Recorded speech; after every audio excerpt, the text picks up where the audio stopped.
4-5 دنوں سے ایک میسج میڈیا میں، سوشل میڈیا میں ہر جگہ وائرل ہو رہا ہے، بلکہ وائرل کیا جا رہا ہے۔ اور جب سے یہ میسج وائرل ہو رہا ہے کہ سعودی حکومت نے تبلیغی جماعت پر پابندی لگا دی ہے، بین لگا دیا ہے، تب سے سب پریشان ہیں، ہر ایمان والا پریشان ہے کہ تبلیغی جماعت بالکل ایک سیدھی سادی جماعت جو سیاست سے، پولیٹکس سے کوسوں دور رہتی ہے، دنیا داری سے بھی کوسوں دور رہتی ہے، جو صرف اللہ رسول کی بات کرتی ہے، لوگوں کو اللہ کی طرف بلاتی ہے، آخرت کی فکر دلاتی ہے، زمین کے نیچے اور آسمان کے اوپر کی بات کرتی ہے، لوگوں کو بھلائیوں کا حکم دیتی ہے، برائیوں سے روکتی ہے، اور بہت سارے لوگوں نے گناہوں سے توبہ کی ہے، یہ وہ جماعت ہے۔ تو اس جماعت کو کیسے بین کیا جا سکتا ہے، کیسے اس پر پابندی لگائی جا سکتی ہے؟ دیکھیے، سب سے پہلی بات تو یہ ہے کہ سعودی حکومت کی جو موجودہ حالت ہے وہ واقعی میں قابل فکر ہے، یعنی فکر کرنے والی بات ہے، کیونکہ وہاں پر جس طرح کے فیصلے لیے جا رہے ہیں اور جس طرح کی نئی نئی پالیسیاں بنائی جا رہی ہیں وہ بے دینی سے بھرپور ہے۔ مگر ایک ہفتے سے پھر سعودی حکومت ایک غلط فہمی کی وجہ سے خبروں میں ہے۔ حکومت سعودیہ نے گزشتہ پیر 6 دسمبر کو جو ٹویٹ کیا تھا، اس میں ایک افریقی تنظیم جس کا انہوں نے ٹویٹ میں بھی تذکرہ کیا ہے، الاحباب، اس کی تبلیغ پر پابندی لگا دی ہے، ممانعت کر دی ہے اور بین لگا دیا ہے۔ یہاں جس تبلیغ کا نام لیا گیا ہے، جس دعوت کا ذکر کیا گیا ہے، وہ الاحباب کے لیے ہے۔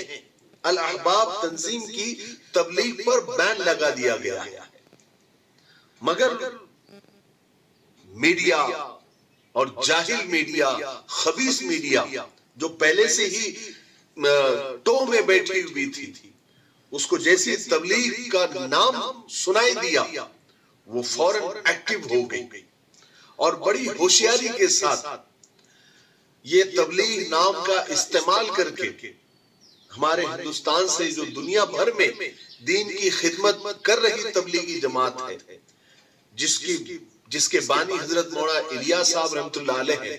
اس کو خوب بدنام کرنے کی کوشش کی جا رہی ہے۔ مگر افسوس، صد افسوس، صرف مسلم عوام ہی نہیں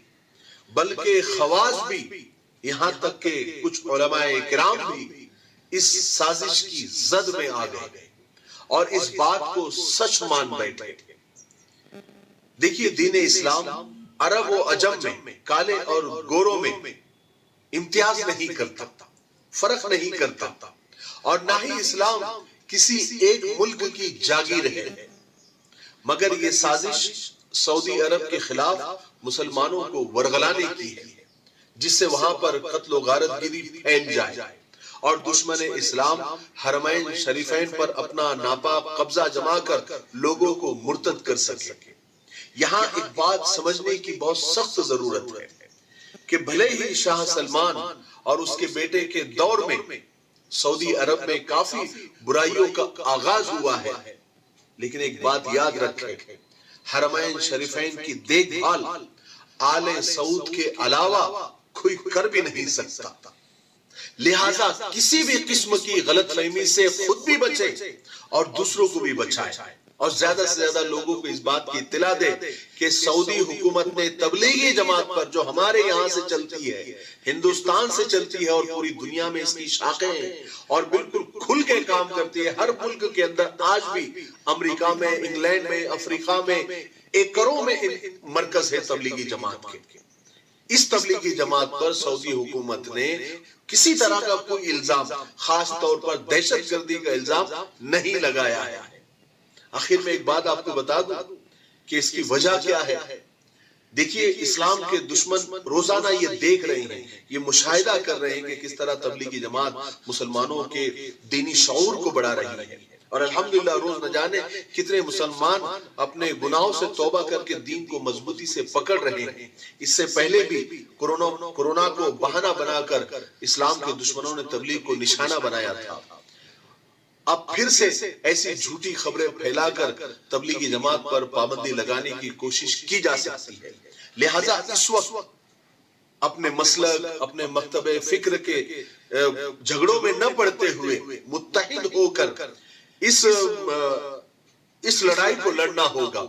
اور اس غلط فہمی کو دور کرنا ہوگا اور متحد ہو کر ہمیں آگے بڑھنا ہوگا۔ دیکھیے آگ لگے گی تو آئیں گے کئی گھر زد میں، یہاں پر صرف ہمارا مکان تھوڑی ہے۔ آج گلی کے کنارے پر آگ لگی ہے، اگر اس کو نہ بجھایا گیا تو یہ آگ ہمارے گھر تک بھی آ سکتی ہے۔ کسی کو اگر ایسا لگتا ہوگا ذہن کے کسی کونے میں کہ تبلیغی جماعت کا مسئلہ ہے، وہ دیکھے وہ جانے، ہماری جماعت تو محفوظ ہے۔ یاد رکھے 1% یا -% بھی اگر یہ مان لیا جائے کہ کل کو اس تبلیغی جماعت پر پابندی لگتی ہے تو کیا دوسری تنظیمیں محفوظ رہے گی؟ بالکل بھی نہیں۔ تو اس وقت متحد ہو کر اس غلط فہمی کو دور کرنے کی ضرورت ہے۔ ویسے بھی سعودی حکومت کے بارے میں آپ کو بتا دوں، ان کا پہلے سے یہ سٹینڈ ہے کہ وہاں اندر کی بھی تنظیمیں یا بیرونی تنظیمیں یعنی باہر کی بھی تنظیمیں سرکاری پرمیشن کے بغیر لکھنے، بولنے یا چھاپنے یا کسی قسم کی کوئی ایکٹیویٹی کرنے کی کسی کو اجازت نہیں ہوتی ہے۔ بات صرف اتنی سی ہے اس نئے ٹویٹ اور نئے حکم نامے میں کہ افریقہ کی جماعت جو جماعت الدعوہ جس کو الاحباب بھی کہا جاتا ہے، ان کے خیالات کو، ان کے لٹریچر کو مستقبل کے لیے، فیوچر کے لیے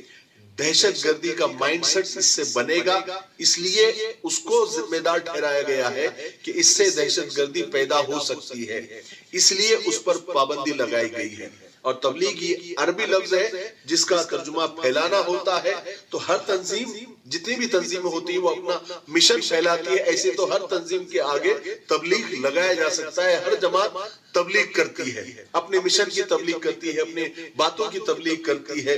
جیسے عیسائی مشنری ہے یا کچھ ہندو تنظیمیں ہیں یا پھر یہودی تنظیمیں ہیں، وہ بھی تبلیغ کرتی ہے۔ تو تبلیغ کا مطلب یہ تبلیغی جماعت نہیں ہے جو ہماری یہاں کی ہے، یہ غلط فہمی ہے۔ میری اپنی تحقیق ہے، ہو سکتا ہے کہ بڑے بڑے تحقیق کرنے والوں کی نظر میں میری بات غلط ہو، لیکن اب تک کی جو تحقیق میرے سامنے ہے وہ میں نے آپ کو بتا دی۔ امید ہے کہ اس غلط فہمی سے ہم نکل جائیں گے اور نکلنے کی کوشش کریں گے، ٹھیک ہے؟